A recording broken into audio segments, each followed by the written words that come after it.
Imagina entrar num restaurante. A pessoa cliente quer pedir algo do cardápio, mas assim, não vai lá na cozinha gritar o pedido pro chefe, né? Claro que não. Ela fala com o garçom anota, leva o pedido pra cozinha, espera o prato, pega esse prato e traz de volta pra mesa. Essa dinâmica, né, do restaurante é uma ótima forma da gente começar a visualizar o que são e como funcionam as APIs. API é a sigla para Application Programming Interface. Em português, interface de programação de aplicações. De um jeito bem simples, é um conjunto de regras, protocolos, ferramentas que deixa diferentes programas de computador ou componentes de software conversarem entre si. Pensa num tradutor ou um conector padrão seguro entre sistemas diferentes. Exatamente. E essa conversa não é de qualquer jeito, né?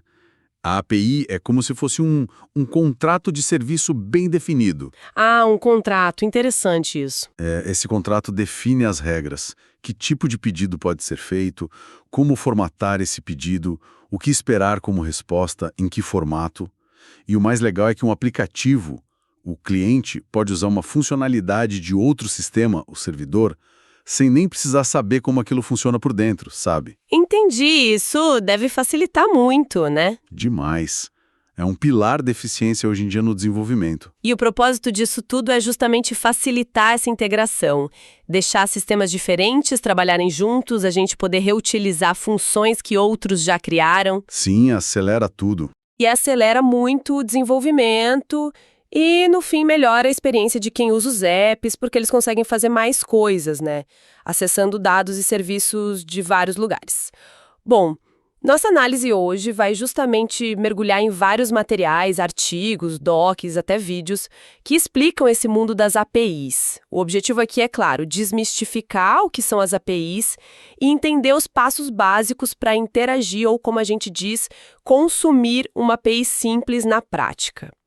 Ok, vamos desembrulhar isso. Então, voltando à ideia da API como essa intermediária, ela geralmente funciona numa arquitetura cliente-servidor, certo? Isso. A gente tem a aplicação cliente, sei lá, um app no celular, um site que precisa de algo, uma informação ou quer fazer alguma coisa. Ela envia uma requisição, um pedido pela API.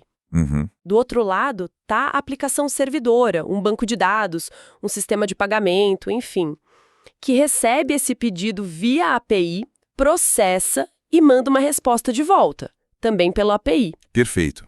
É esse o fluxo básico. E assim, embora a ideia central seja essa conversa, tem APIs para muitos contextos diferentes, né? As fontes falam de vários tipos, mas para quem está começando, acho que o mais importante é entender as APIs web. Sem dúvida. São as que dominam a internet. Elas usam os protocolos da web que a gente já usa, tipo HTTP, HTTPS, para essa comunicação. Quando um app de tempo busca a temperatura ou uma rede social carrega posts, está usando uma API web, né? Exato. E a troca de dados ali geralmente é em JSON ou XML. Mais JSON hoje em dia. JSON, é verdade. Sim, as APIs web estão por toda parte, mas é bom saber que API é um conceito mais amplo, né? Tem APIs que são tipo bibliotecas de código que a gente usa direto no programa, como a requests em Python para fazer chamadas HTTP. Ah, sim, conheço. Tem APIs para falar com um sistema operacional, com banco de dados, até com hardware, tipo placa de vídeo. Mas o foco hoje, e o que mais impacta a gente no dia a dia digital, são mesmo as APIs web. Independente do tipo, a maioria das APIs web faz um conjunto básico de operações, que a gente chama de CRUD. Criar, ler, atualizar, deletar. CRUD, já ouvi falar. Create, Read, Update, Delete. Isso. E essas operações usam os tais métodos HTTP. O GET é para buscar, ler informação. O read, do CRUD. Certo. O POST é para criar, enviar coisa nova. O create. Ok. Put ou patch servem para atualizar, modificar algo que já existe. O update. Tá. E o delete. Bom, para apagar. O delete. Faz sentido? Pensa numa compra online. O app faz um get para ver o produto, um post para pôr no carrinho, talvez um put para mudar a quantidade e um post para a API de pagamento, que por sua vez pode fazer um get na API do banco. Tudo isso é API conversando. Nossa, é uma cadeia de conversas, então. E essa padronização com os métodos HTTP parece que simplifica bastante, né? Mas dentro das APIs web, ainda tem diferentes estilos ou protocolos, né? Falam muito de SOAP e REST. Qual é a diferença principal? Ótima pergunta. É uma distinção importante. O SOAP, que é Simple Object Access Protocol, é um protocolo mais antigo, com regras bem mais rígidas. Mais formal, digamos. Bem mais formal. Exige mensagens em XML, tem uma estrutura definida, envelope, cabeçalho, corpo. Pode usar vários transportes, não só HTTP. Foi feito pensando em segurança forte, transações confiáveis, tipo coisa de banco. Ah, entendi. Para coisas mais críticas, talvez. Isso. Por isso ainda se vê em sistemas corporativos grandes, legados. A desvantagem é que é mais complexo, e o XML é mais pesado, gasta mais dados. Já o REST, que é Representational State Transfer, ele não é um protocolo, é um estilo arquitetural. Um estilo? Como assim? É um conjunto de princípios, de boas práticas, bem mais flexível. Geralmente usa HTTP ou HTTPS, e a característica talvez mais marcante do REST é ser stateless, sem estado. Sem estado? O que isso quer dizer na prática e por que é importante? Sem estado significa que o servidor da API não guarda informação sobre o cliente entre uma requisição e outra. Cada pedido tem que ter tudo que o servidor precisa para entender e processar.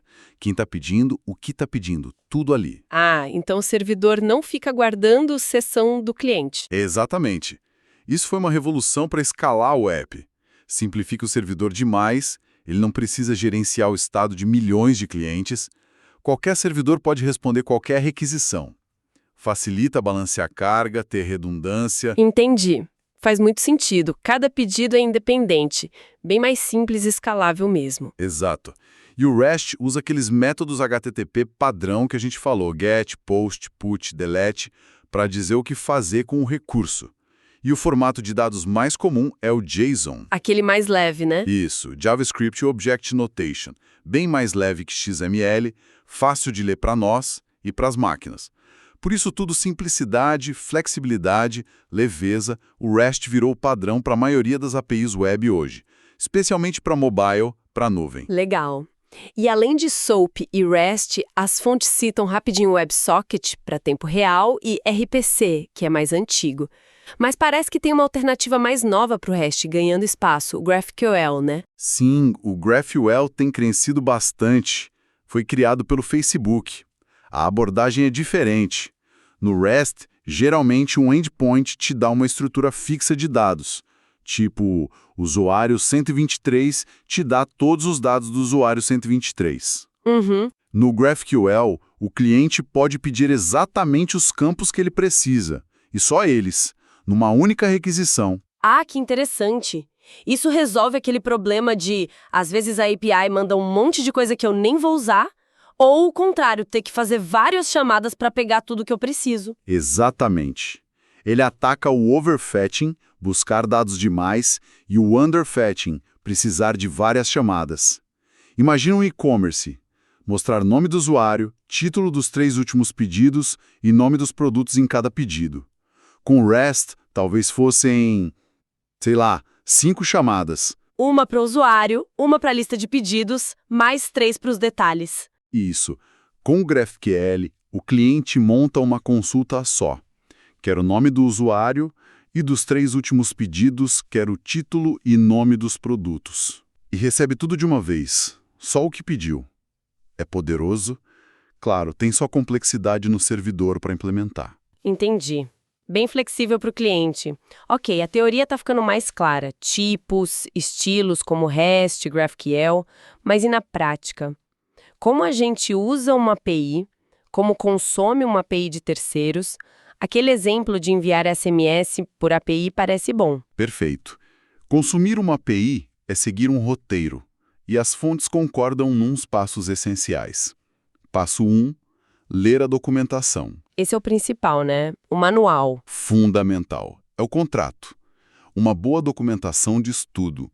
Os endpoints, as URLs, os métodos HTTP, como se autenticar, que parâmetros mandar, como vem a resposta, os códigos de status e, super importante, os códigos de erro e o que significam. Documentação boa de erro economiza horas de estresse. É verdade. E ferramentas tipo Postman ajudam a explorar isso antes de codar, né? Exato. São ótimas para testar. Depois da documentação, veio o passo 2. Autenticação. Como a API sabe quem está chamando? Tem formas comuns. Chaves de API, API Keys. Aquela senha secreta. Isso. Uma chave que você manda junto, num cabeçalho ou na URL. Simples, mas se vazar, complica. A outra forma mais segura é o OAuth 2.0. Ah, o login com o Google usa isso, né? Exatamente. O app não pega sua senha. Ele consegue um token de acesso temporário depois que o usuário autoriza. É o ideal para dados sensíveis. Porque o token expira e meu app nunca viu a senha real. Entendi. Isso. E sobre a autenticação, é bom saber a diferença dos erros. 401 Unauthorized é falha na autenticação. Chave errada, token inválido. 403 Forbidden é autenticado, mas sem permissão para aquilo. Certo. Passo 3. Identificar o endpoint, URL, o endereço exato da função que você quer, a URL base mais o caminho específico. Passo 4. Escolher o método HTTP, GET, POST, PUT, PATCH ou DELETE, dependendo do que a documentação diz e do que você quer fazer, ler, criar, etc. Passo 5. Preparar a requisição, montar a mensagem. Pode ter cabeçalhos, headers. Para que servem mesmo os cabeçalhos? São metadados. Content type diz o formato do que você está enviando, tipo JSON. Accept diz o formato que você quer receber. Authorization leva a credencial, a chave ou o token OAuth. Pode ter também o corpo, body, principalmente para post ou put, é onde vão os dados principais, geralmente em JSON. E às vezes tem parâmetros na URL, ou query parameters, depois do ponto de interrogação, para filtros, ordenação, produtos.categoria igual ABC. Ou route parameters, que fazem parte do caminho para identificar um item específico, usuário 123. Ah, entendi a diferença. Route parameter é para qual item usuário 123. Carry parameter é para filtrar ou modificar a lista, produtos da categoria ABC. Faz sentido. Exato. Com a requisição pronta, passo 6. Enviar e receber. Uso Postman ou bibliotecas tipo fetch no JS, requests no Python. E passo 7. Processar a resposta. Olhar duas coisas, o código de status HTTP, 2xx é sucesso, 4xx é erro do cliente, 5xx é erro lá no servidor. É crucial tratar esses erros no código, né? Para não quebrar tudo. Fundamental. Tem que prever, tratar de forma elegante e registrar logs para ajudar a investigar depois. E a outra parte da resposta é o corpo, que se deu sucesso tem os dados, geralmente JSON. Se deu erro, pode ter detalhes do problema. Aquela analogia da carta ajuda mesmo. O URL é o endereço, método HTTP é o departamento, cabeçalho e corpo são o conteúdo. Visualiza bem. Mas olha, toda essa troca de dados precisa ser segura. A API é porta de entrada, né? A segurança é crítica. A OASP tem até um top 10 de riscos só para APIs. Sério? Tipo quais? Bom, falhas de autenticação e autorização, que a gente já falou. É o risco 1 e 5. Lembra dos casos? JustDial sem autenticação, USPS e T-Mobile com falha de autorização, um usuário vendo dados de outro só mudando o ID na URL. Isso é bola. Broken Object Level Authorization. Gravíssimo. Nossa. Tem exposição excessiva de dados, API hash 3, a API devolver mais do que precisava, falta de rate limiting, API hash 4, não limitar quantas vezes alguém pode chamar, o que abre para abuso e ataque de negação de serviço. Para não sobrecarregar, né? Exato. Injeção, API hash 8, validar tudo que entra para não injetar em código malicioso. E gerenciamento inadequado de ativos, API hash 9. Ter APIs zumbis, esquecidas e desprotegidas. Precisa ter controle. Uau, bastante coisa para pensar em segurança. E tem como gerenciar isso? Sim. Ferramentas como API Gateways ajudam muito. Funcionam como um porteiro centralizado. Cuidam da autenticação, rate limiting, logging, segurança, antes da requisição chegar no serviço final. A AWS e outros provedores de nuvem têm serviços assim. Entendi. Um ponto de controle. Ok. Teoria, prática. Riscos. Se alguém quiser testar, botar a mão na massa, onde acha APIs públicas para brincar? Ah, tem muitas. Existem diretórios ótimos, tipo sites Rapid API e Public APIs. Eles listam milhares de APIs, muitas com planos gratuitos bons para desenvolvedores. E dá para fazer o que com elas? Quase tudo. Previsão do tempo, Open Weather Map, mapas, Google Maps, redes sociais, Twitter API, dados da NASA, pagamentos, PayPal, Stripe mais complexas, comunicação tipo SMS, Twilio, dados de governo aberto como o do Golf.br. É uma ótima forma de aprender. Excelente. Então, resumindo nossa conversa, APIs são essas interfaces-chave para softwares conversarem. Vimos que as APIs web, principalmente REST com JSON, são super comuns. Para usar uma, tem que ler a documentação, cuidar da autenticação, saber o endpoint e o método, montar a requisição e saber ler a resposta, tratando erros e pensando sempre na segurança. Então, o que tudo isso significa no fim das contas? Isso significa que as APIs são tipo a espinha dorsal invisível da nossa vida digital. Checar o tempo, pedir transporte, pagar a conta, fazer login, tudo passa por APIs. E para quem desenvolve, fica a reflexão. Criar API não é só fazer funcionar, é criar uma boa experiência para quem vai usar, com boa documentação e o mais importante, segurança desde o começo, não como remédio. A responsabilidade é grande, né? Essas interfaces mexem com dados críticos. Deixe suas dúvidas nos comentários.